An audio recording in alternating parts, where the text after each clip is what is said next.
Okay. I'll follow your lead, Kelly. Tell All me right, when here we go. Hey, hello, everybody. This is Kelly Croy. We got Bryant Tela back with us. Bryant is from the ESC of Central Ohio. He's worked with our district in the past. He did a session earlier in the year, and we've brought Bryant back today. He's got a wonderful presentation. But just about an hour and a half ago, our district received news that we may lose power. And I'm afraid that scared away some of our participants and attendees. But we're going to go ahead. We've hit record, and we hope to share this out. Anyways, that's what we got to do. We just got to kind of roll with the punches. So Bryant today has a wonderful presentation. Gratitude, my new attitude. I'm really excited about it. I got a peek at the slide deck last night, and I think this is exactly what we need heading into Christmas break and kicking off a new year. So Bryant, thank you for joining us today. anytime. Good to hear and see from you all. I know we're kind of fighting the power surge, perhaps. So I'll keep us moving. If at any time during our discussion here, I'd like it to be a conversation, please chime in if you've got questions or insight or something you want to share. I am great with that because I hear myself all day. So we can jump in real quick. Hello, everybody. Hope you're doing well. Getting ready for the break and planning out how you're going to disengage from the year we've had so far. It's hard to believe we're almost halfway through, which is great in itself. So hopefully you're all healthy and safe and doing what you need to do. So here's some things where you want to think about while we're here, just kind of allowing yourself that moment to be present. If you want your camera on, that's up to you. Permission to ask or answer any questions that we can do. We like to engage that growth mindset, just allowing ourselves a time to kind of put speculation off to the side and just do some absorption. So any other ideas or hopes you have at this time?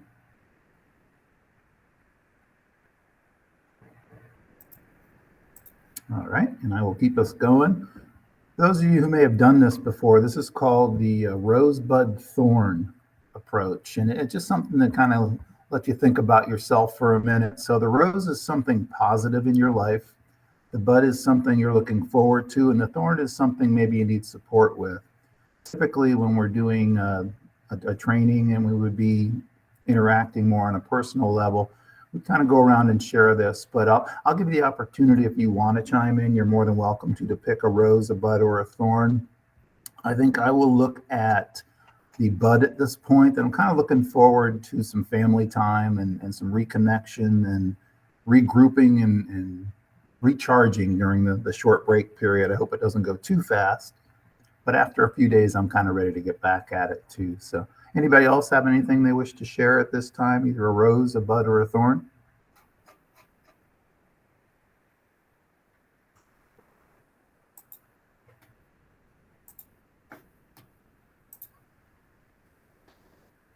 So again, it's kind of get your mind just kind of focused on maybe some things that are going very well, some things you're excited about, or maybe something that you're just feeling, I just need a little extra oomph on. So we're going to talk a little bit about the phases of the school year, and I wish I could say I made this up, but I didn't. I found this, and as you can see, we kind of go through the anticipation, then survival, then disillusionment, then rejuvenation, and kind of that spring slump and reflection. So we're going to kind of break these down for a moment just to kind of give yourself a little time. So let's think about that anticipation time. This is that August, September. Everybody's getting ready. They're kind of excited, reconnecting, going to do it right this year. Kind of our theme music for this section would be Let's Get It Started. So think about how you are during that time. You're ready to go. You're kind of refreshed. You're chimed in. You're reconnecting with your peers, with your friends, with your building, and so forth. So it is kind of an exciting time. I like the August, September, although it's a lot of trainings during that time, so we get kind of bogged down. But just the energy is a little bit different as we go through that. Anybody have anything to discuss about that level or share on that level? I like thinking about the theme music because that kind of sets a tone for us too. So next phase, and this is kind of the reality segment we talk about, is kind of that survival area. This is where it starts to become real. As you can see, we're kind of taking wellness and we're shifting it over to stress. So stress is starting to creep in. Self-care is kind of not the priority it was over the summer, perhaps. The pushback is starting. We call this the thrill is gone phase, and the theme music might be the highway to hell for some of us, hopefully not for everybody. But we do find kind of that kickback in September, October can be a bit of a challenge for folks. This is where we're at this point. This is that delusionment time. This is probably the most challenging part of the year, kind of after the daylight savings changes. The days are short. Daylight is short rather, and the days are long. Kind of that thrill is gone again. Maybe the theme music for us at this point is help. And for a lot of people, I think this is kind of where they started this year. I've had a lot of educators share with me that they really felt that they didn't get that rejuvenation early on this year. And I think a big part of that was some of the residual from last year where we really pushed through on adrenaline and emotion and all these other things. And it really did kind of catch up with us. So we'll talk more about disillusionment in a few moments. That rejuvenation phase, and this kind of comes through when the groundhog makes an appearance and gives us a little bit of hope, hopefully, that in the next few weeks that the sun will start coming out and warming things. The days are getting a little bit longer. Students may be turning the corner. This is a great time for us to reintroduce expectations and to kind of raise the bar. The theme for this segment might be more I Got You, the James Brown song, that I feel good. Because we do feel a little bit better sometimes going through February. I know people are thinking holding on for spring break and so forth, but February is kind of that month where we say, okay, I think I can do this. Sometimes we hit that spring slump in that April, May area, and this is where the weather changes. We kind of we do get the time change, so we're out more, but we may see some fatigue coming back in. The students are kind of pushing back a little bit. They may start to check out. This might be that testing area where we're starting to kind of pump it in there. Theme music here is just don't stop believing. Keep it going, keep pushing. And then as we kind of get to the end of the year, and this can be a real reflective time for us, it's kind of a happy time because we made it through. There may be some closure. There's a lot of ceremonies and celebrations and so forth.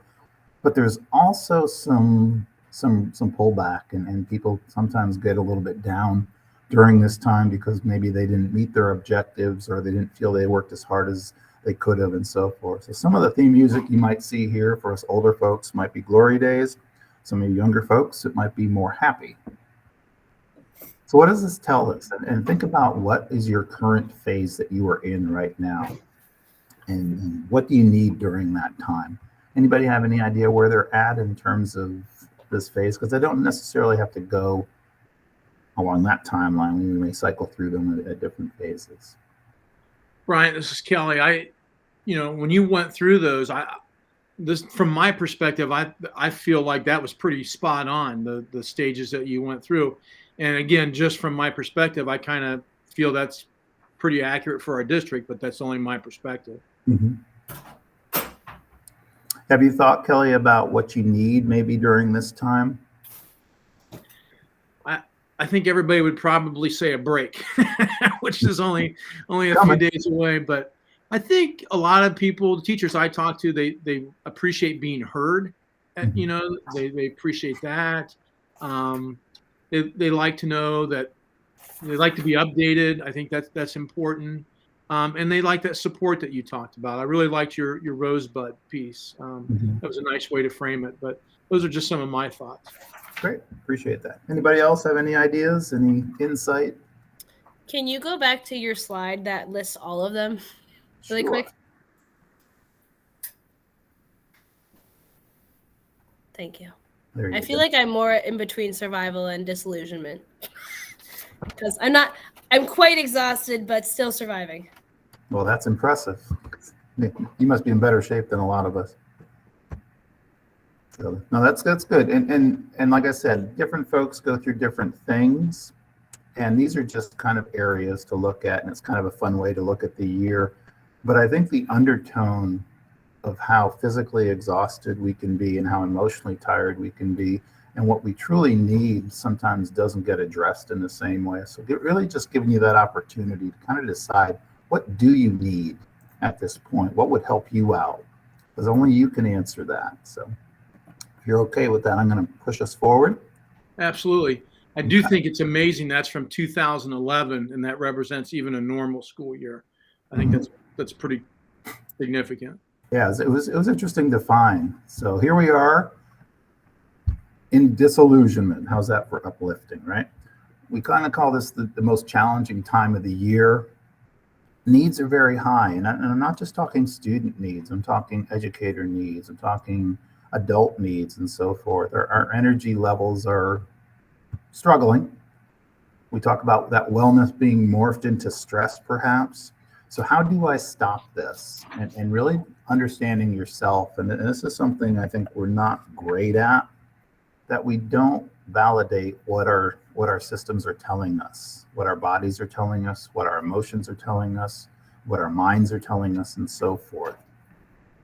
So as we take a moment, just kind of slow it down for a minute, maybe take a couple of breaths, and then look at puppies and smile a little bit.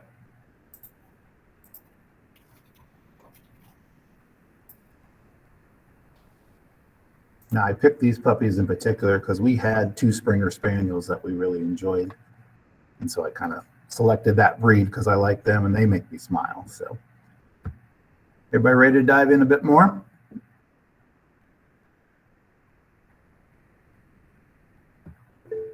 So thinking about what we need to push through, and we're going to talk a lot about wellness. And I know previously we've talked about some self-care and things like that, but I really want you thinking about wellness, what helps keep you well, not just physically and emotionally in relationship with the big picture.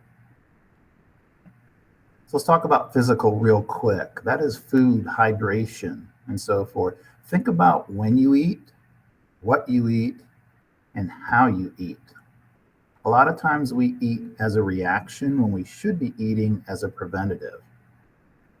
You know, when some of us who get really hungry really quickly, we get a little angry about that. That's a reaction eating. We want to make sure that we are taking care of ourselves in a preventative way as opposed to a reaction way. The other part of that is thinking about hydration and how important it is. We do tend to hydrate more in the summer and the warmer weather, but hydrating in the winter is crucial because it is so dry. A lot of the buildings we are in, a lot of the environments we're in are very dry. And maintaining that hydration is so important to our systems. It keeps us fluid, it keeps us focused, and it keeps us grounded.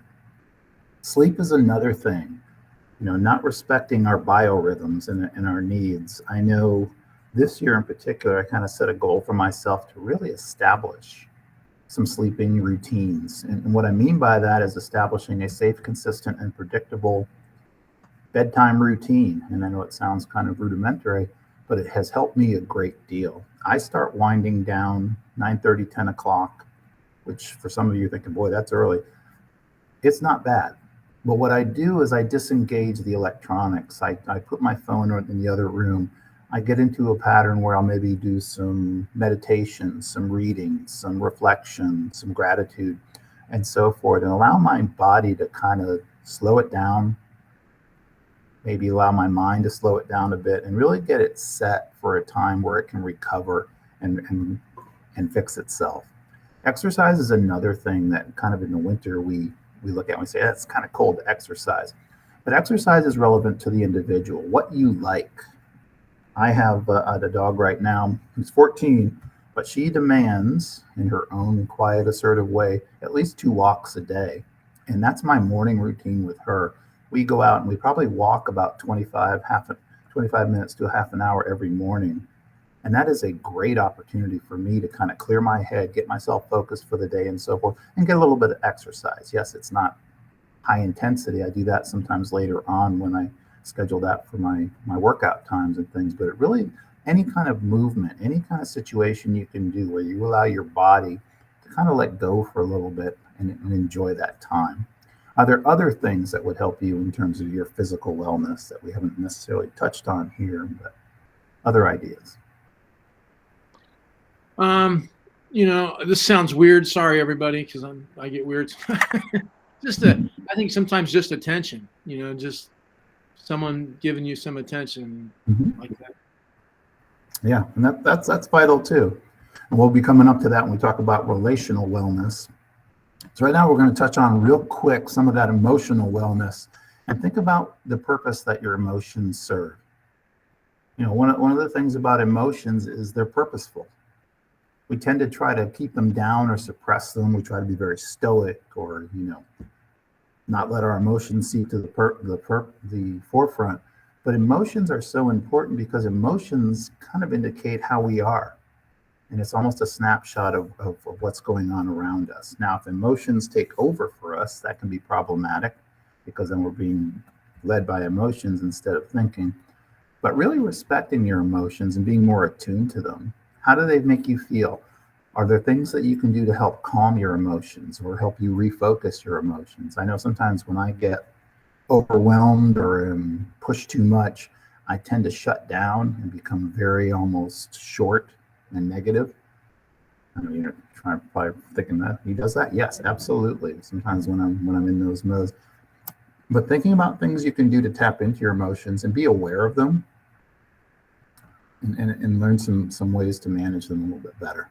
So again, we talk about practicing that physical awareness. How does that make you feel when you are stressed or you are anxious? We hear a lot of people talking about anxiety.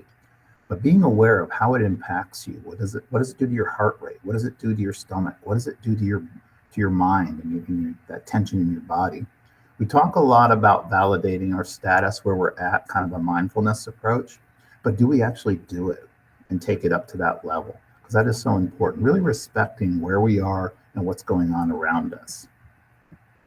Some of that relationship wellness, and we'll touch on this real quick, during times of high stress, and think about some of the things you've been through in the past 2 years and this year and so forth, sometimes we isolate ourselves and just kind of withdraw. We may over-respond to situations like I just talked about. I know I do a lot of driving, and I will say that the ability of people to handle driving has decreased since COVID and so forth. So I think we're relearning how to drive and so forth. But people are very absorbed in their own areas and not really looking out past themselves. So we talk a little bit about that emotional brain working overtime and the thinking brain kind of waiting off in the wing. Sometimes our processing is off. So what can I do about this? And we're talking about a little bit about gratitude. And gratitude is something people say, oh, that's just the Mary Poppins approach. Not necessarily. You think about how when you are in a good mood or when you've experienced something that you're really appreciative of, or really enjoy, or just kind of raises your spirits. How does that make you feel? Scientifically, they talk about improving physical and psychological health, just that upbeat. I know my grandparents were both very optimistic people. Like they always looked on the upside. Like my grandfather would say, that was the best meal I've ever had, the last one he had. He was always enjoying that. It increases your empathy because you're more attuned to what's going on around you. Reduces your aggression. You can't be aggressive if you're in a reasonable place. It also, and this is so important to us, improving our sleep and our confidence. Sleep is vital, and sleep is something that we kind of put aside that somebody else needs. No, we need that. It allows our bodies, our minds, and our emotions to kind of maintain and get into check. So when you think about gratitude, it really does change everything. When you can show a little gratitude or a little caring and time and connection with someone else, it meets a lot of needs for us. So we're going to talk about gratitude into practice and how do you make this happen.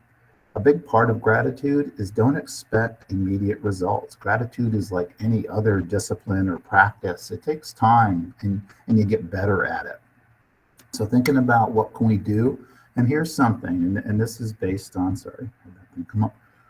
this is based on a book that I've kind of perused in, and some of the materials that I've shared with you today come from this book. This is 180 Days of Self-Care for Busy Educators by Tina Bugren, and it's a real easy read. It's also kind of guides you through, and you think about the 180 days, that is the school year, and how it breaks things down in different ways. It is not a how-to, it's a can you, which is really helpful. I'm not a big how-to person. I like to look at things and kind of make them my own, and that's kind of the theme of this opportunity. So thinking about for the next week, and again, whether you do it or not, this is up to you. I did this, And I'll tell you what, it really gets your mind, your body, and your emotions into a different level. You start really looking at things and enjoying them. So tomorrow, thinking about first thing in the morning, write down or record, if you want to do that on your phone, 3 things you are grateful for. And those are related to you. It can be anything. It could be your family. It could be your job. It could be a skill you have. It could be whatever is important to you. But really 3 things first thing in the morning that you are grateful for. The next day, Thursday, take a photo of something you're grateful for. It could be something you made, something you really enjoy, something you value. But it's something important to you that you're very grateful for. The day after that, Friday, talk about texting someone a message of gratitude. It could be a friend, a colleague, someone you haven't talked to in a long time, family member, whoever. But thinking about something you're appreciative that they did and that you're acknowledging. Over the weekend, and this is again as you go through the day and thinking about that, especially this time of the year where we're kind of looking for ways to be appreciative of others and such. Before turning in at night, think about 3 things that you are grateful for. Are these different than the ones you did on Wednesday? And if they're not, great. If they are, fantastic. That's where you're at. On Sunday, this was a nice challenge. I wrote a letter to someone I hadn't talked to in a long time. But a handwritten note is very different. A text is kind of easy because it's convenient and we can do it without much thought. But a handwritten note shows time, it shows commitment, and it shows caring. So thinking about that, if you can hand deliver a note or mail it to somebody. Thanking a stranger on Monday for doing something nice for you.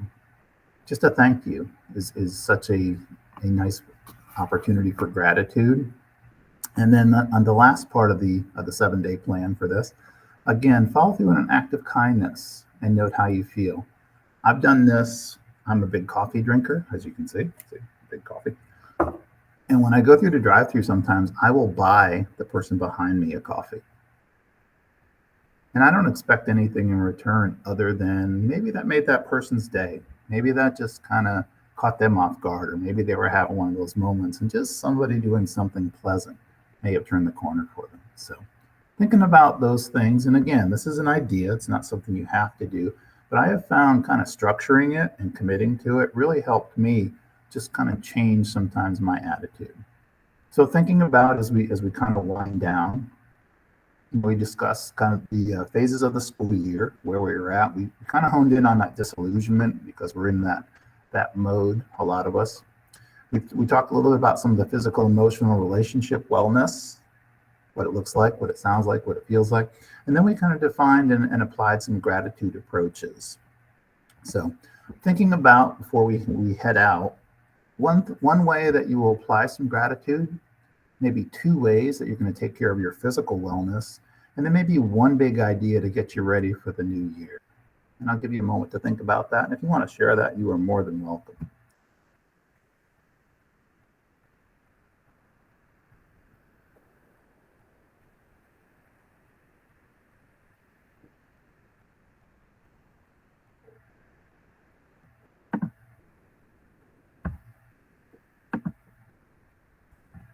So that's what I had for you. Brian, I think that was wonderful. I don't want to, if anyone else has something to share, I know Chelsea just shared the sign-in sheet, but I'd love for Heather or Chelsea to chime in. And we're still on that edge of whether we're going to lose power, talking about anxiety and things. You did make it, right? That was really nice. Thank you. And my takeaway was they're all so doable, right? Mm-hmm. Like there's nothing there that I can't do. Yeah. And it's up to you. It's whatever you're comfortable with. Like I said, I found just doing those kind of little simple things kind of shifted my mood a bit when I needed it. And that was back in October when we were kind of pushing into that survival mode. So It's funny that you were talking about gratitude because my lessons for this month as a school counselor are attitude of gratitude. So we've been doing things like each week in the classrooms to show gratitude and to appreciate the things that we have, but also to extend that gratitude out to other people by writing thank you notes and telling what we're thankful for. So definitely I'm trying to help that out with the students as well. Great. I should have had you do this. Lynn and Heather have been doing a fantastic job. We're very lucky to have them. I would agree. All our counselors. So, any other thoughts or? Heather? Can you share the book that you recommended? I didn't write it down all the way.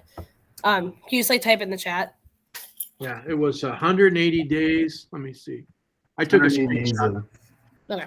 Self-care for educators, and I think it's, I forget her name, Tina Bugren or something. Let's see if I can find it for you real quick. Whoops.